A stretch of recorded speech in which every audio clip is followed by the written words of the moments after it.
Good morning, students. A very warm welcome to all of you in my science class.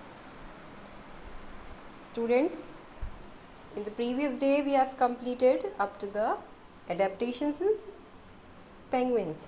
We have seen the adaptations in polar bear and then penguin. Okay. Today we will see something about migrations. Migration क्या होता है बच्चों? Migration के बारे में आप जानते होंगे. एक जगह से दूसरे जगह पे मूव करने को हम लोग बोलते हैं माइग्रेशन. ठीक है. तो जो कुछ बर्ड्स भी होती है, आपने देखा होगा कि ठंडियों के दिनों में एक वाइट कलर की बर्ड क्रेन जिसको हम लोग बोलते हैं, वो साइबेरिया से चली आती है यहाँ तक. उनको हम लोग बोलते हैं साइबेरियन क्रेन्स. वो क्यों आती हैं? क्योंकि उस टाइम पे वहाँ पे हमारे यहाँ तो कम ठंडी होती है, पर उनके यहाँ बहुत ठंड होती है. तो उस ठंड से बचने के लिए वो वहाँ से यहाँ चली आती हैं. ठीक है. और फिर जब वापस से वहाँ मौसम गर्म हो जाता है तो यहाँ से वापस वो वहाँ चली जाती हैं. तो अभी वो बर्ड्स नहीं दिख रही, लेकिन आप देखोगे ठंडी के मौसम में वो आ जाएंगी. ठीक है. तो ये क्या है? This is also a kind of adaptation. क्या होता है कि वहाँ पे नहीं रह पा रहे तो यहाँ चले आ रहे कुछ दिनों के लिए, फिर जब वहाँ पे मौसम फेवरेबल हो जा रहा है तो फिर वापस चली जा रही है. ठीक है. तो इसको हम लोग बोलते हैं माइग्रेशन, और इन बर्ड्स को बोलते हैं माइग्रेटरी बर्ड्स. ठीक है. तो आप माइग्रेटरी बर्ड्स हेडिंग डालेंगे.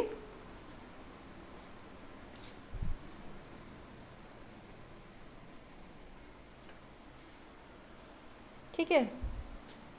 आपको ये हेडिंग दिख रही होगी, यहाँ पे दिख रही है माइग्रेटरी बर्ड्स. ठीक है. आपकी आज की हेडिंग यही होगी. You will give the heading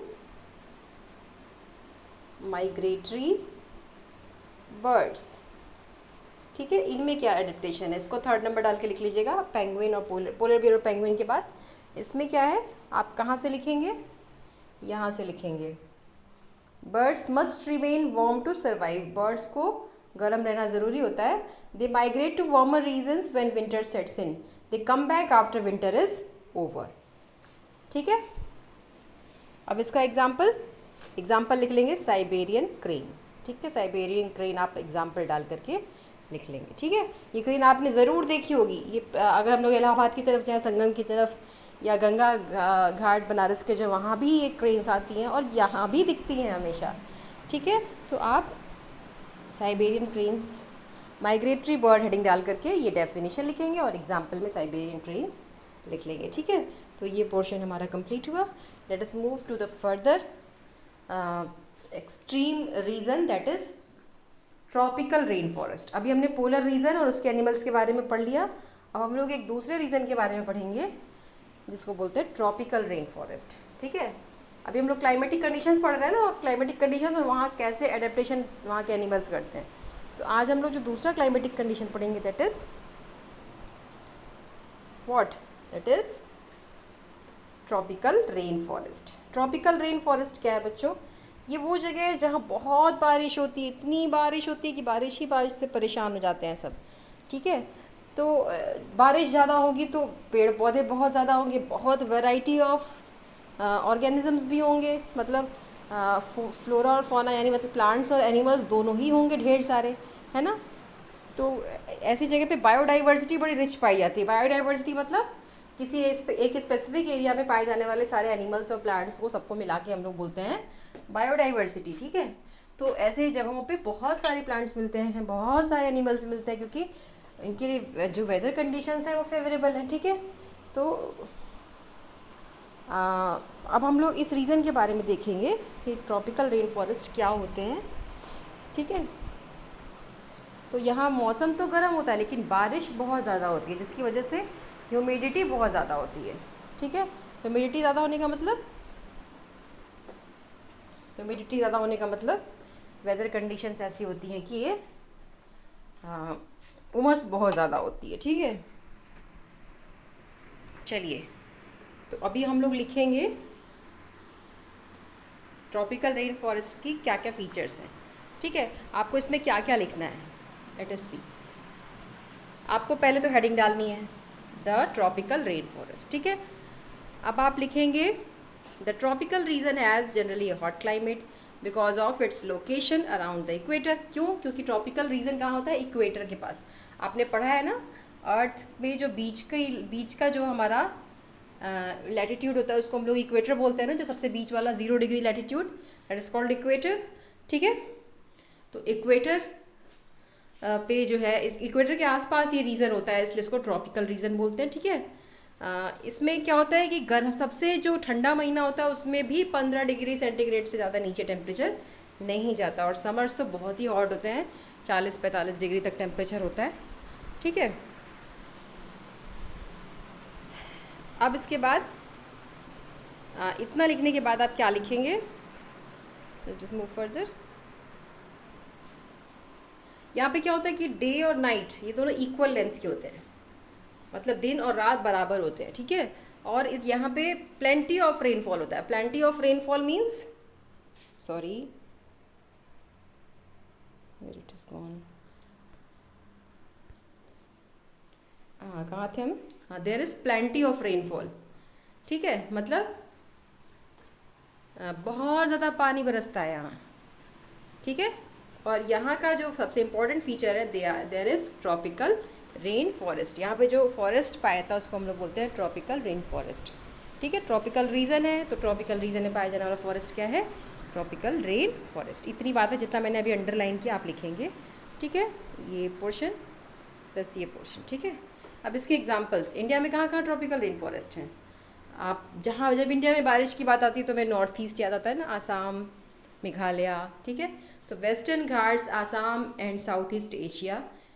ठीक है, ये इंडिया में है, जो इसके एग्जाम्पल्स हैं। ठीक है, तो examples of tropical rain forest आप हेडिंग डाल करके इनके नाम लिख सकते हो। ठीक है, या tropical region, example of tropical region भी आप डाल के लिख सकते हो, western Ghat, Assam and south east Asia. ठीक है, अब उसके बाद आप ये भी लाइन लिखेंगे, क्योंकि यहाँ पे कंटिन्यूअस गर्मी रहती है और पानी बरसता रहता है, इसलिए यहाँ पे wide variety of plants and animals मिलते हैं, मतलब बहुत सारे प्लांट्स और एनिमल्स हमें मिलते हैं। ठीक है, because of continuous warmth and rain this region supports wide variety of plants and animals. ठीक है, लेट अस मूव फर्दर। अब कौन से एनिमल्स मिलते हैं उनके एग्जाम्पल से भी आप लिख लेंगे, यहाँ पे एग्जाम्पल फिर हेडिंग डालेंगे और लिख डालेंगे कौन कौन से एनिमल्स। जहाँ आप, अगर आप यहीं पे देखें तो यहाँ पे हमें कितने मंकीज़, गोरिल और वो लंगूर्स वगैरह दिखते हैं ना, ये क्या है ये, क्योंकि ये भी एक ट्रॉपिकल रेन फॉरेस्ट जैसी ही जगह है। ठीक है, तो एग्जाम्पल्स में आप लिख लेंगे monkeys, apps, gorillas, tiger, elephant, leopard and lizard, snake, birds and insects. ठीक है, तो इतनी बात आपको लिखनी है। ठीक है, तो यहाँ की जो क्लाइमेटिक कंडीशंस होती हैं ना, वो बहुत सूटेबल होती हैं, इसलिए यहाँ पे ढेर सारे प्लांट्स और एनिमल्स पाए जाते हैं। ठीक है, तो अभी हम ये बात भी लिखेंगे, द क्लाइमेटिक ये आपको इस वाले पैराग्राफ में दिख रहा होगा, the climatic condition in the forest are highly suitable for supporting an enormous number and variety of animals. इतनी बातें आप लिख डालेंगे। ठीक है, तो मैं फिर से एक बार रिवाइज करती हूँ आपको क्या क्या लिखना है। सबसे पहले आपको लिखना है the tropical rain, migratory birds वाला तो हो गया, फिर उसके बाद आपको ट्रॉपिकल रेन फॉरेस्ट हेडिंग डालनी है, फिर आपको ये पार्ट लिखना है, फिर जो मैंने इधर अंडरलाइन किया वो लिखना है, फिर आपको ट्रॉपिकल रेन फॉरेस्ट या ट्रॉपिकल रीजन के आपको एग्जांपल लिखने हैं, western Ghat, Assam and south east Asia.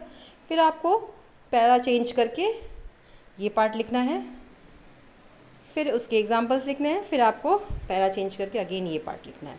ठीक है, इतनी बातें हम ट्रॉपिकल रीजन की क्लाइमेटिक कंडीशंस और वहाँ पाए जाने वाले जो फॉरेस्ट हैं और उनके जो एनिमल्स हैं उनके एग्जांपल्स के लिए हम इतनी बातें लिखेंगे। ठीक है, अब जैसे हमने पहले बच्चों देखा पोलर रीजन में एडेप्टेशंस कैसे होते हैं, पोलर रीजन के एनिमल्स कैसे अडेप्ट करते हैं वहाँ पे रहने के लिए, है ना, वैसे ही अब हम लोग देखेंगे कि ट्रॉपिकल रेन फॉरेस्ट में जो एनिमल्स रहते हैं उनमें क्या एडेप्टेशंस पाए जाते हैं। ठीक है, जैसे आप देखो एक ये दो पिक्चर्स आपको दिख रही होंगी, रेड आइड फ्रॉग की और न्यू वर्ल्ड मंकी दिख रहा है। Are you able to say this, red eyed frog and new world monkey.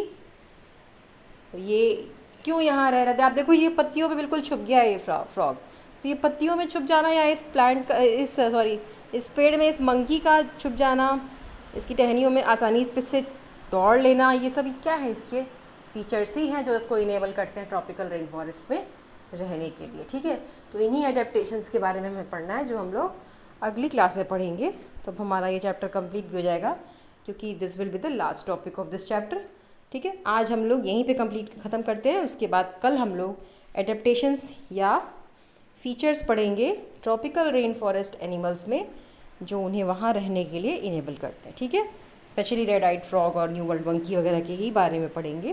That will be our last topic. Okay, तो अभी आपको मैंने जितना बोला, you will write all this and show me your notes. ठीक है, that's all for today. Thank you very much and have a nice day.